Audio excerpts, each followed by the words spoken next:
हाय बच्चों, कभी आपने सोचा है कि 2⁻⁻1 ये 1/2 हम क्यों लिखते हैं? चलो सीखते हैं।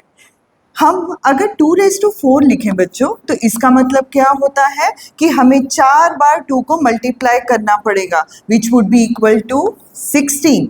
अब अगर मैं 2⁻3 लिखूं तो which would be equal to 8।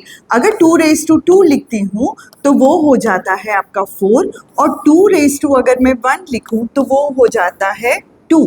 अब यहाँ अगर हम ध्यान दें बच्चों, तो यहाँ पे देखिए, अगर मैं एक पावर अपनी कम कर रही हूँ तो यहाँ का भी आंसर आपका डिवाइडेड बाय 2 हो रहा है। अगर मैं 2⁻3 को मैं 2⁻2 यानी एक पावर कम करती हूँ तो आपका आंसर भी यहाँ पे डिवाइडेड बाय 2 हो रहा है। अगर 2⁻2 है बच्चों, अब यहाँ पे ये 2⁻1 हो गया तो पावर आपकी 1 से कम हो गई, तो यहाँ पे मुझे 4 को डिवाइडेड बाय 2 करना पड़ेगा, विच वुड गिव यू 2। अब बच्चों 2⁻0 है तो क्या हमें पता है कि यहाँ पे 2 है, तो 2 को ही आगे के स्टेप में हमें डिवाइडेड बाय 2 करना पड़ेगा, तो 2 डिवाइडेड बाय 2 ये हो गया 1। तो ये आपके बच्चों ये सबसे इंपॉर्टेंट आइडेंटिटी जो हमने ऑलरेडी सीखी हुई है कि anything raise to 0 is equal to 1।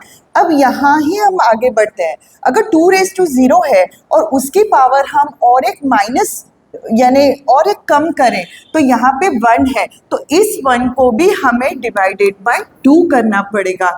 ये हो जाता है 2⁻⁻1 इक्वल टू 1/2। होप आपको ये समझ में आया हो।